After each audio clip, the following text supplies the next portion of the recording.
നമ്മൾ ഓരോരുത്തരും അങ്ങനെ ചിന്തിച്ചു തുടങ്ങണം. I never thought about age, കാരണം എനിക്ക് മനസ്സിലാകുന്ന ഒരു കാര്യം, ഇപ്പം നമ്മൾ മറ്റുള്ളവരുടെ ഇമോഷണൽ മാനിപ്പുലേഷനിൽ പെട്ട് കുടുങ്ങിക്കിടന്ന് ലൈഫ് നമ്മളുടെ ഭയങ്കര മോശമായി നിൽക്കുകയാണെന്ന് വിചാരിക്കുക. പക്ഷെ അതിൽ നിന്ന് ഫ്രീ ആവുന്ന നിമിഷം മുതൽ അത്രയും നാളത്തെ റിഗ്രറ്റ് നമുക്ക് ഉണ്ടാവില്ല.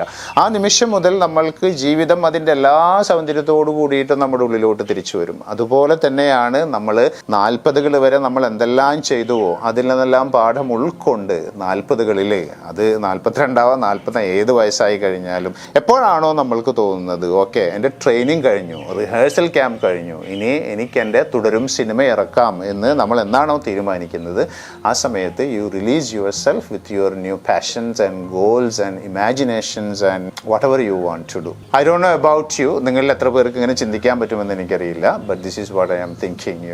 ലൈക്ക് ഞാൻ ഈ കഴിഞ്ഞ കാലങ്ങളെല്ലാം എൻ്റെ ട്രെയിനിങ് ആയിരുന്നു. I am still under training, but I am getting better and better and better and then I am starting to think in A different വേ. നമ്മൾ മാറി ചിന്തിക്കുക. 40 കഴിഞ്ഞാൽ നമ്മൾക്ക് ചെയ്യാൻ ധാരാളം കാര്യങ്ങളുണ്ട്. യാത്ര പോകാനുണ്ട്, പുതിയ പ്രണയങ്ങളിൽ പെടാം, പുതിയ ബന്ധങ്ങളുണ്ടാകാം, പുതിയ സുഹൃത്തുക്കൾ ഉണ്ടാകാം, പുതിയ കരിയർ ചെയ്യാം, ലോകത്തെ സഹായിക്കാം, അവനവനും മറ്റുള്ളവർക്കും യൂസ്ഫുള്ളായ സാർത്ഥകമായ രീതിയിൽ നമുക്ക് ജീവിക്കാം.